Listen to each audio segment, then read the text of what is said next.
What made you take 20 pregnancy tests? At 22 years old, I was a proud college virgin. So when fatigue and nausea hit during finals week, I thought it was just too much coffee and Panda Express. 8 weeks pregnant, the technician said, showing me the heartbeat on the screen. I laughed, explaining they'd made a mistake. But the doctor's expression shifted from routine to alarmed as she ordered immediate testing. Every test came back normal. Hormone levels, thyroid, everything perfectly of a pregnant woman. My mom accused me of lying when I told her, actually said, "Just tell us who the father is," in that disappointed voice she used when I was 16 and lied about a party. My dad sat silent, and my boyfriend Patty went from supportive to suspicious when I couldn't explain how this happened. I started recording myself sleeping, convinced I was doing something I didn't remember. Still nothing. The police opened an investigation after I begged them to do a grape kit, but the toxicology came back clean. I remember feeling almost disappointed. They ran DNA on the fetus, but the lab called it corrupted, then inconclusive, then finally admitted they'd never seen results like this. Couldn't even confirm it was fully human DNA. My hands were shaking so bad I dropped the phone. I started keeping a journal, documenting everything, convinced I'd see a lamp staring back at me one day. But the entries were consistent. My mom started leaving parenting pamphlets about honesty around my apartment like passive-aggressive landmines, while Patty's questions got more accusatory, asking if maybe I forgot about someone else or blacked out at a party I never attended with alcohol I never drank. I let him smell my breath every morning for a week, even gave him all my passwords. But the doubt in his eyes was poisoning everything. Word got around fast, and that same week my employer suggested I take unpaid leave because clients were uncomfortable, leaving me with no income and mounting medical bills. I was crying to my boyfriend at the local cafe when a random man walked up to our table. "I am the father of your child," he recited. Before I could respond, he continued, "Remember we hooked up at that guy's party sometime this year? You were wearing that outfit you said you love and we talked about Netflix?" Patty's chair scraped against the floor so loud everyone turned to stare. He screamed that I was either a liar or insane before walking out. I'd never seen this man before in my life. The stranger tried to follow me home holding up his phone, trying to get me to act like I knew him on camera. So I screamed, "This man is trying to touch my butt," until he finally ran away. But the damage was done. By morning, my dad had stopped returning my calls, and social services launched an investigation into my fitness as a mother, interviewing neighbors about my mental state. The caseworker's notes, which I glimpsed when she shifted her clipboard, used words like delusional and potential harm to child. Genetic specialists from Johns Hopkins flew in, running tests that had never been performed on a human before. Even my mom gave up on me after she saw protesters with signs outside their house. Update: 7 months pregnant, living on savings. I had to choose between keeping a baby that destroyed my life, adoption to strangers, or termination which felt wrong somehow. The DNA results got leaked, showing anomalies inconsistent with standard human reproduction, which only fueled more conspiracy theories. And unfortunately, when I pushed the baby out, she looked completely normal. 10 fingers, 10 toes, healthy cry. It somehow made everything worse because there was still no explanation. I studied her face for hours, looking for something alien, something that would explain everything, but she just looked like my baby. My dad showed up to the hospital 2 hours later, standing in the doorway holding a teddy bear, avoiding eye contact. "She deserves family," he said, which made me smile. He moved into my studio apartment, slept on the couch, and helped with night feedings while carefully never asking about the father. We developed a routine, him holding the baby while I showered, me cooking while he did laundry, both of us avoiding the question that destroyed my entire life. At 6 weeks postpartum, I was sorting through medical bills when I found him staring at the baby with an expression I'd never seen before. When I asked what was wrong, he said, "She has your grandfather's eyes," which seemed innocent, except my grandfather died before I was born and I'd never seen photos. He caught himself immediately, but something in his voice made my skin crawl. The next morning, I woke up to him on the phone whispering, "I told you never to contact me," before hanging up when he saw me. My heart dropped. I walked straight to where Dad stood by the kitchen counter, still holding his phone. "Who was that?" My voice came out shaky, but I forced myself to keep going. "And what did you mean about Grandpa's eyes?" He set the phone down too carefully and picked up the baby from her bouncer. "You misheard me, honey." His hands were shaking as he adjusted her blanket. "I said she has your mother's eyes." I grabbed the counter to steady myself. "No, Dad, you said grandfather." He wouldn't look at me and kept bouncing the baby even though she wasn't crying. "You're tired and stressed, maybe you should rest." The way he avoided my eyes made my stomach twist. "Stop lying to me." My voice got louder and the baby started fussing. "Who keeps calling you?" He finally looked up and I saw something I'd never seen before in his face. Fear. Real fear. "Someone's been calling about the pregnancy." His words came out rushed. "They say they know something, but I don't know who they are." The baby started crying harder and he shifted her to his other arm. "I didn't want to worry you with crazy people." But the way his eyes darted away told me he was still lying. Something inside me snapped. "You have one chance, Dad." My hands were shaking now too. "Tell me everything or you need to leave." The words hurt coming out because I needed his help so bad. He sank onto the couch, still holding the baby. Please don't make me go. Tears started rolling down his face. I can't tell you everything yet, but I swear I'm trying to protect you both. His voice broke on the last word. There are things about our family you don't know. He wiped his face with his free hand. Things I promised never to talk about. I wanted to scream, but the baby was already upset enough. What things? He just shook his head and held the baby tighter. That night, I couldn't sleep at all. Dad took his usual shift with the baby around 2 in the morning. I pretended to be asleep but watched him through barely open eyes. He whispered to her while changing her diaper, but I couldn't make out the words. Every little sound he made had me wondering what he was hiding, what he might know about how she came to exist. When he sat in the rocking chair to feed her, he kept looking over at me, like he was checking if I was really asleep. The bottle made soft sucking sounds in the dark. He hummed something that sounded like a lullaby I'd never heard before. At one point, he whispered something that sounded like, "You're safe now," but I couldn't be sure. My mind raced through every possibility, but nothing made sense. How could Dad know anything about my impossible pregnancy? Morning finally came, and I waited until he went to shower before grabbing my phone. I found Brody Hensley's number that the clinic gave me months ago. My hands shook as I dialed. Legal aid, Brody speaking. His voice was professional but kind.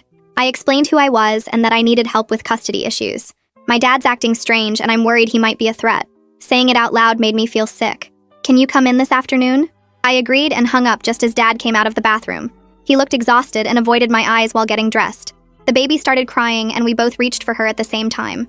Our hands touched, and he pulled back like I'd burned him. "I'll make breakfast," he mumbled and went to the kitchen.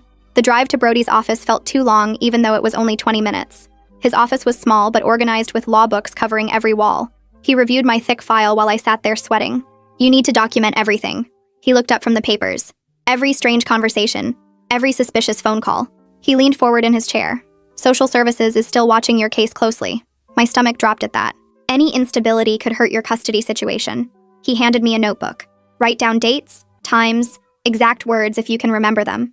I nodded and took the notebook with shaking hands. "Record conversations if your state allows one-party consent." He pulled out his phone and showed me an app. "This one's reliable and saves to the cloud automatically." The guilt hit me immediately, but I downloaded it anyway. "I hate spying on my own dad." Brody's expression softened. "You're protecting your daughter." Back home, I set up the app while Dad was doing laundry. Every conversation we had after that felt fake. I'd start recording before asking him anything. 3 days passed with nothing useful recorded. Then while changing the baby's diaper, Dad said it again. "She really does have your grandfather's nose, too." I was folding onesies nearby and froze. "Dad, I've never seen a picture of Grandpa." My voice came out cold. "You know that." He went pale and fumbled with the diaper tabs.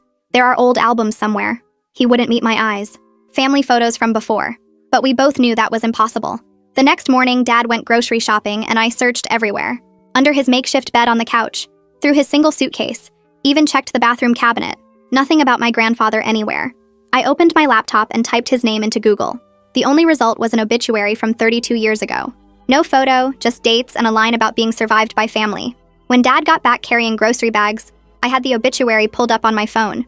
"Where are these photos, Dad?" I held up the screen. "The ones of Grandpa you keep mentioning?" He set the bags down slowly. "They're in storage at your mother's house." We both knew that was a lie. Mom wouldn't even answer my calls, let alone keep family photos for us. "She won't even talk to me, Dad." He started putting groceries away without responding. "Stop lying to me about this." The baby started crying from her crib, and Dad moved toward her. "I'll get her," I said, blocking his path. He backed away from me in the crib, his face looking hurt, but also guilty somehow. I picked up the baby and held her close while she cried, feeling her little body shake against mine. Dad went back to putting groceries away without saying anything else, the kitchen suddenly feeling too small for both of us. The rest of the day passed with us barely talking, just going through the motions of taking care of the baby and doing chores. That evening while I was feeding her, I noticed she felt warm against my arm, warmer than usual. I touched her forehead and it was burning hot, making my stomach drop. Dad jumped up when I told him we needed to go to the hospital right now. He drove while I sat in the back holding her, watching her face turn red and feeling her temperature through her onesie. The emergency room was packed, but they took us back fast when I told them her age and temperature. The nurse checked her vitals 3 times, frowning at the numbers on the screen. The pediatrician came in looking tired until she pulled up the baby's chart on the computer. Then her whole body went stiff. She whispered something to the nurse about the prenatal records while glancing at us like we might not notice. They said they needed to run some tests to check for infection. Standard stuff. But I counted 8 vials of blood they took from her tiny arm. Dad paced the hallway outside our room, his phone pressed to his ear, turning away when I looked through the door window. When I asked who called him at the hospital, he said it was work asking about tomorrow's shift, but his hands were shaking when he put the phone away. The baby's fever broke after 3 hours on its own. No medicine needed, but the doctor said we had to stay overnight for observation just to be safe. I held the baby while they moved us to a room upstairs, passing 2 residents in the hallway who stopped talking when they saw us. Later, when Dad went to get coffee, I heard those same residents outside our door talking about how genetics wanted new samples from our case. My hands started sweating as I pretended to sleep, listening to them discuss the corrupted DNA results from before. The next morning, a woman knocked on our door carrying a thick folder and wearing a hospital badge that said, Gianna Figueroa, genetic counselor. She pulled a chair close to my bed and spread out consent forms across the rolling table, explaining they wanted to run more advanced testing on both me and the baby. Her voice was calm and professional as she went through each form, pointing out what tests they'd run and why they thought it might help understand the DNA anomalies. She mentioned something called chimerism, where a person can have 2 sets of DNA in their body, which might explain why the original tests came back corrupted. Unlike the other doctors who looked at us like we were science experiments, Gianna seemed genuinely puzzled but treated me like an actual person with feelings. She answered my questions without talking down to me, explaining that chimerism happens naturally sometimes when twin embryos merge early in pregnancy. I signed all the forms but told her I wanted copies of everything, tired of being kept in the dark about my own body and my baby's health. Gianna nodded and wrote her direct cell number on the back of her business card, saying I could call her anytime with questions. She was the first medical person to actually give me a way to contact them directly, instead of going through the hospital system.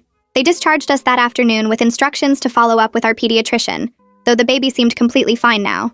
Dad drove us home in silence, but I could see relief on his face when we pulled into the apartment parking lot. Back inside, he kept checking on the baby every few minutes, standing over her bouncy seat with that same weird expression from before. When I asked what he was thinking about, he just said she's perfect, and walked to the kitchen. 2 days later, I was folding laundry when someone knocked hard on our door, making the baby jump in her sleep. The social services caseworker stood there with her clipboard, saying she needed to do a home check as part of the ongoing investigation. She walked through our tiny apartment, taking notes about the sleeping arrangements, asking pointed questions about why Dad was living here. I stayed calm even though I wanted to scream at her, showing her the baby's medical records from the hospital visit and the certificate from the parenting class I took. She wrote down everything, checking the fridge for food, looking in the bathroom cabinet, even asking to see where we kept the baby's clothes. Dad sat on the couch the whole time, not saying anything but watching her every move with his jaw tight. After 40 minutes of questions and inspection, she finally left, saying she'd file her report within the week. I sat down hard on the couch feeling completely drained, realizing I needed more help than just Dad with his secrets and strange behavior. That night after Dad fell asleep, I found Jessie Norton's number from the parenting class and sent her a text asking if her support group was still meeting.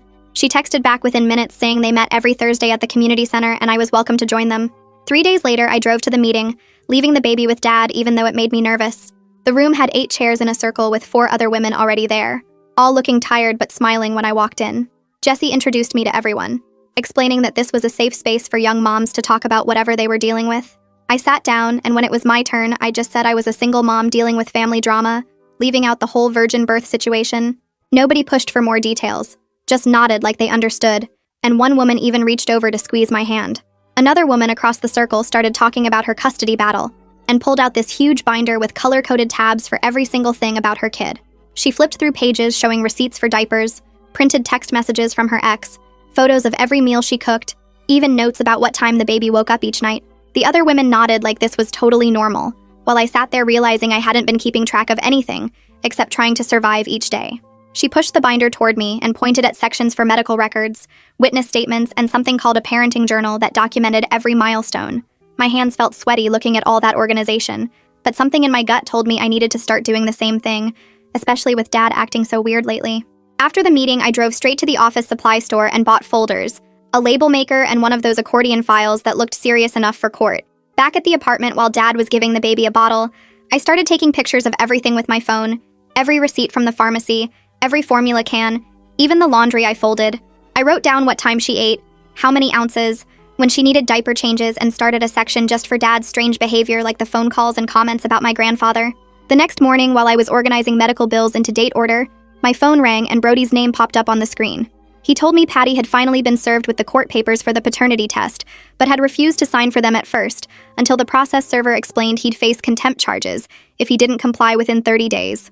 I was standing in the kitchen when Dad walked in from the living room, and must have heard Patty's name because his whole face changed, and he started asking why I was wasting time on someone who obviously wasn't involved. His voice got louder than I'd heard it since moving in, saying I was just making things worse for everyone by dragging Patty through this when we both knew he couldn't be the father. The baby started crying at the noise, and Dad picked her up but kept staring at me with this look I'd never seen before, like he was angry but also scared about something. That night, I put the baby down early and pretended to fall asleep on the couch while Dad watched TV, but really I was listening and waiting. Around 11, he got up and went to the bathroom, closing the door quietly, and then I heard his voice through the thin walls, low and urgent like he was begging someone for something. I couldn't make out the actual words, but the tone made my stomach tight, especially when I heard him say something that sounded like, "Not yet," before the toilet flushed, and he came back out. The next morning, I told Dad I was taking the baby to her 2-month checkup, and he offered to come, but I said I needed to do some errands alone afterward. At the doctor's office, the nurse weighed her and measured her head, and the pediatrician listened to her heart and checked her reflexes, saying everything looked perfect for her age. She showed me the growth chart where the baby was right in the middle of normal for weight and length, which somehow made everything feel more crazy, because how could something so impossible produce such a normal baby? I was sitting in the waiting room afterward filling out insurance forms when I looked up and saw him, the same random guy from the cafe who had claimed to be the father. He was sitting across from me with an older woman who might have been his mom, and when our eyes met, his face went white, and he grabbed the woman's arm and pulled her toward the exit. My hands started shaking as I called Brody right there in the waiting room, telling him what just happened while other parents stared at me, probably thinking I was having some kind of breakdown.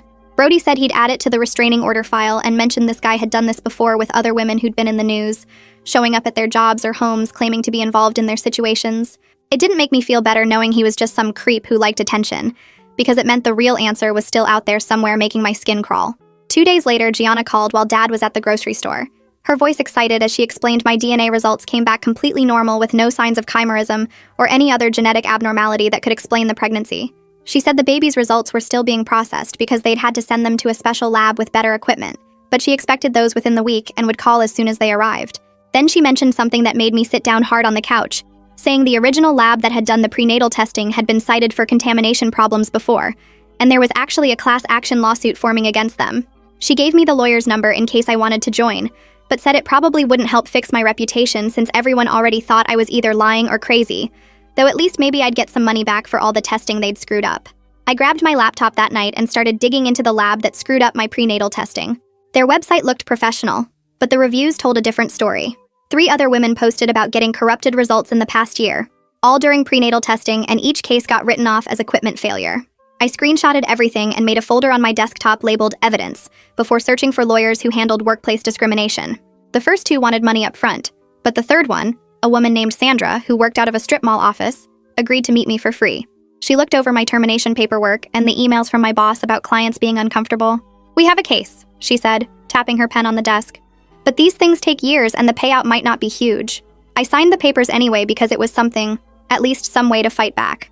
The bills kept piling up on my kitchen counter, formula and diapers eating through my savings faster than I expected. I sat at the computer again filling out the government assistance forms, each question making me feel smaller. They wanted to know about the father, about child support, about why I couldn't work, and I had to write pending paternity test over and over. Dad found me crying over the paperwork and offered to get a second job delivering pizzas at night. I told him to focus on his therapy appointments instead, the ones he'd been skipping according to the appointment cards I found in the trash.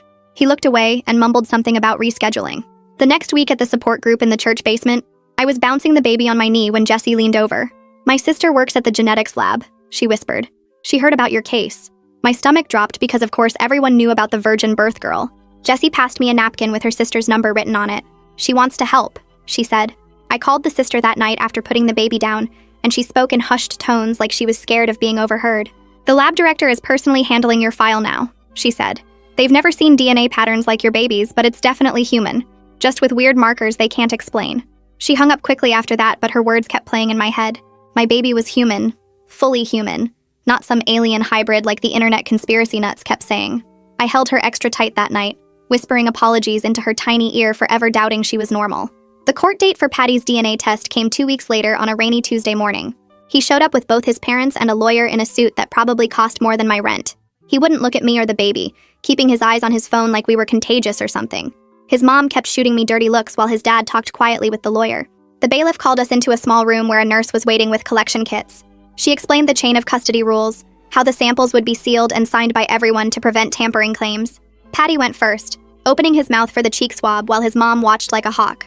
Then it was the baby's turn, and she started crying the second the nurse touched her face with the swab. Patty's mom muttered something about entrapment loud enough for everyone to hear. The nurse sealed everything in special bags with tamper-proof tape, while we all signed forms confirming we witnessed the collection. The whole thing took maybe 20 minutes, but felt like hours with everyone staring at me like I was trying to trap their precious son. Dad was waiting in the parking lot, engine running, and insisted on driving us home even though I had my own car there. He was quiet the whole ride, just staring at the road while the baby fussed in her car seat. When we got to my apartment, I mentioned the results would take 2 weeks. "I know," he said, not meeting my eyes, and something about how he said it made my skin prickle. That evening, my phone buzzed with a text from Mom, the first one in months, just asking if the baby was healthy. I stared at the screen for a full minute before typing back that she was perfect, and attaching a photo I'd taken that morning of her sleeping in her bassinet. 3 dots appeared and disappeared 5 times before a single heart emoji came through, the smallest possible sign that maybe she was softening. I screenshot it immediately, proof that my own mother hadn't completely written us off.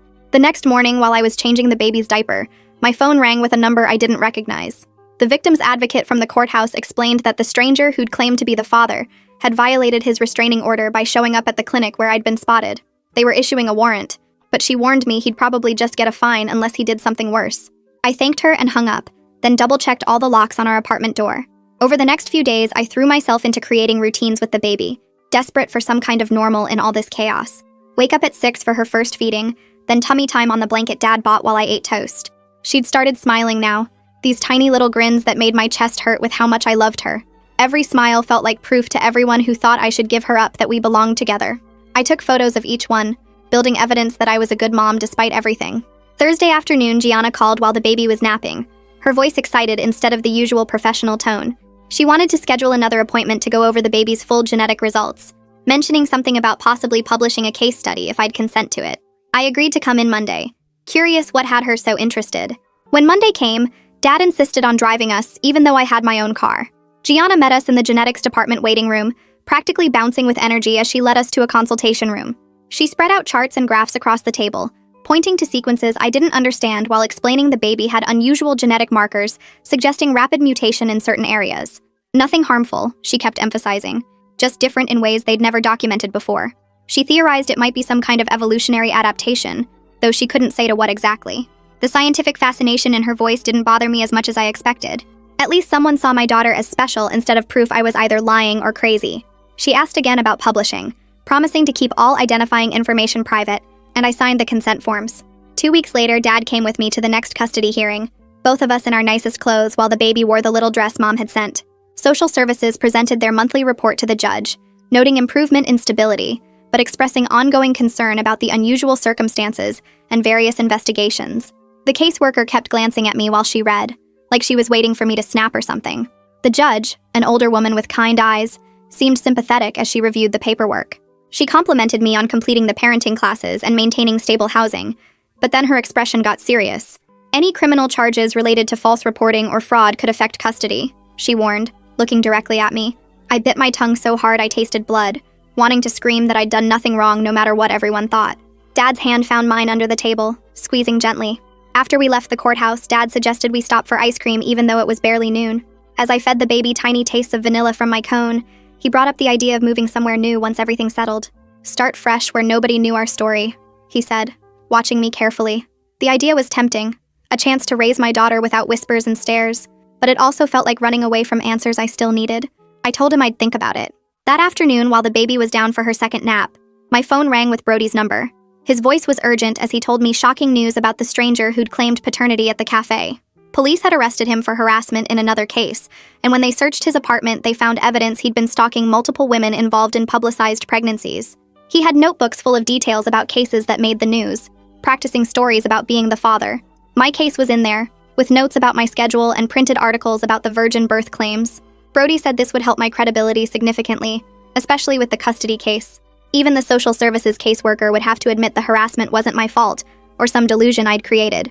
It was a small win, but I'd take anything positive at this point. I hung up and immediately called Dad at work to tell him, and his relief was obvious even over the phone. Maybe things were finally starting to turn around. Just a little bit. The caseworker called 2 days later and actually sounded different on the phone, less cold and more like a normal person. She said the police report about the stalker helped my case, and she was updating her notes to reflect that the harassment wasn't something I'd made up or caused. 3 more days passed with Dad and me falling into our weird routine of taking care of the baby while avoiding talking about anything real. Thursday morning, I was feeding the baby when I heard the mail truck outside and something made me check right away. There it was, a certified mail envelope that needed my signature, and I knew before opening it what it had to be. My hands shook as I signed for it and brought it inside where Dad was pretending to wash the same dish for the third time. The return address was the lab, and the envelope felt heavier than it should, like it was carrying the weight of everything that had happened. I sat at the kitchen table and tore it open while Dad kept his back to me, but I could see his shoulders tense up. The cover letter had a bunch of legal language, but I skipped to the results page and there it was in black and white. Paternity probability 99.9% match to Patrick James Sullivan, which was Patty's full name that I'd almost forgotten. My brain couldn't process what I was reading because we'd never had sex. Not once. Not even close to it. I read it 3 more times and the numbers didn't change. Just sat there being impossible on the official letterhead. Dad turned around and saw my face and came over to read over my shoulder. His eyebrows went up, but he didn't say anything. Just put his hand on my shoulder while I stared at the paper. I grabbed my phone and called Gianna's direct number that she'd given me at the hospital. She answered on the second ring, and I just blurted out that the results showed Patty was the father, but that was impossible. She was quiet for a moment, then asked if we'd ever been intimate in other ways, even without actual intercourse. I felt my face get hot talking about this stuff, but told her yes. We'd done other things, but always been careful about not going all the way.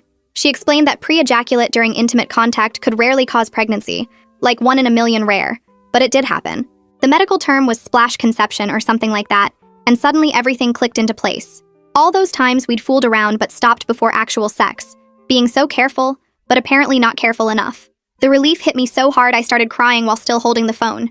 Gianna kept talking about how unusual but not impossible it was, citing some study from Europe where they'd documented similar cases. I thanked her and hung up and just sat there holding the baby while tears ran down my face. Dad came over and wrapped his arms around both of us, and I heard him whisper that he knew she was meant to be here. We stayed like that for a few minutes until the baby started fussing and needed a diaper change. I took a photo of the results with my phone and forwarded them to Patty's lawyer with a formal request for child support. The lawyer had given me his email at the DNA collection and said to contact him when results came in. I didn't write much, just that the results were attached, and I was requesting financial support as established by state guidelines. The amount wouldn't be much since Patty was still in the school, but it was about him acknowledging his daughter now, not the money. Within an hour, Patty's lawyer emailed back confirming receipt and saying his client would need time to review the results. 2 days later, Brody called saying Patty wanted to meet to discuss co-parenting arrangements now that paternity was established. I agreed, but told Brody I wanted it at his office with both lawyers there, not some coffee shop where things could go bad. We scheduled it for the following Tuesday at 2 o'clock when Dad could watch the baby. The meeting day came and I wore my nicest outfit that still fit and tried to look put together even though I'd been up all night with the baby. Patty was already there when I arrived, sitting next to his lawyer and looking at his phone. He looked up when I walked in and his face was hard to read. Not angry anymore, but not happy either. His lawyer started talking about how this was an unusual situation and everyone needed to be reasonable. Patty finally spoke up and said he was sorry for not believing me and for how he'd acted. He said the whole thing was just so impossible to understand and he'd reacted badly, but he accepted the results. He pulled out a paper and slid it across the table, a bank statement showing he'd already set up monthly automatic payments. The amount was small, just $200, but he said it would increase when he graduated and got a real job. He also said he wasn't ready to be an actual dad yet, needed time to process everything, but he'd meet his financial obligations. I looked at the paper and then at him, and realized how tired I was of fighting about everything. I told him I accepted his terms and we could revisit actual parenting later if he wanted. The lawyers drew up a basic agreement that we both signed and Patty left without saying anything else. Brody said I'd done the right thing and that Patty might come around eventually once the shock wore off. The next week I had another meeting with social services for their final review of my case. The caseworker had all my documents spread out on her desk, including the paternity results and the custody agreement. She looked through everything carefully, then looked up at me with an actual smile on her face. She said she'd never seen anything like this case in 20 years, but all the documentation checked out. The investigation was officially closed and she was recommending no further action needed. She even said good luck with the baby as I left, which felt like a small miracle after everything. The employment lawyer called 2 days later saying my old boss wanted to settle out of court rather than face discrimination charges. The offer wasn't huge, just $15,000 plus a neutral reference letter, but it covered 3 months of medical bills and bought me breathing room. I signed the papers at her office while the baby slept in her carrier, watching my signature shake a little from exhaustion. Dad picked us up afterward, and on the drive home he kept clearing his throat like he wanted to say something important. Finally, at a red light, he turned to me and said the calls were from his brother Frank, who I'd never even heard of before. Frank had been calling about some genetic thing that ran in our family, something about women having weird pregnancies, but Dad cut him off years ago over money stuff. He started crying right there in traffic saying he should have told me sooner, but was scared I'd think our family was cursed or something. I reached over and squeezed his hand, because honestly, after everything that happened, finding out about some uncle with a grudge seemed pretty minor. We got home and I told him he could stay as long as we were honest with each other from now on. No more secrets about anything. He nodded and promised to call Frank back, maybe get some actual answers about this genetic thing he mentioned. The next week, Jessie from the support group organized a little party at her apartment to celebrate me keeping custody. 5 women showed up with cake and baby clothes, all of them single moms who understood what fighting the system felt like. Jessie pulled me aside and offered to babysit whenever I started job hunting, said her daughter was old enough to help and loved babies. These women had become more like family than my actual family, showing up when everyone else disappeared. Gianna sent an email with a PDF attachment of her published case study about my pregnancy. All names changed to protect privacy, obviously. Reading it felt weird. Seeing my nightmare turned into medical language about spontaneous conception via minimal genetic material transfer and laboratory contamination factors. She described everything as a perfect storm of tiny probability events. Nothing supernatural, just really bad luck with timing and lab errors. The case study gave me closure somehow. Like science finally admitted weird stuff happens without anyone being crazy or lying. 3 weeks later, Brody called about a data entry job one of his clients needed filled. Work from home, $20 an hour. Not amazing money, but I could do it while the baby napped and slowly rebuild my savings account. I started the next Monday, setting up my laptop at the kitchen table while Dad took the baby for walks. The work was boring, entering insurance claims all day, but boring felt good after months of chaos and drama. 6 months had passed since that first ultrasound that destroyed my life, and now I had a routine that almost felt normal. Dad cooked dinner while I worked. We took turns with night feedings, and slowly the baby started sleeping longer stretches. Then one Tuesday afternoon, Mom showed up at the door holding a bag of groceries and looking everywhere except at me. She picked up the baby super awkwardly, like she'd forgotten how to hold one, but I saw her eyes get wet when the baby grabbed her finger. She didn't say sorry or explain why she abandoned me, just started putting groceries away and asked if I had laundry that needed doing. We worked in silence, her folding tiny onesies while I fed the baby, both of us pretending this was totally normal. She stayed for 3 hours, held her granddaughter, brought in more groceries from her car, then left saying she'd come back next week. After she drove away, I sat in the baby's room just watching her sleep in the crib Dad had assembled last month. The apartment was small but clean, bills were getting paid, and we had a routine that worked even if it wasn't perfect. I thought about everything that happened. The accusations, the abandonment, the strangers claiming to be the father, the DNA tests that made no sense.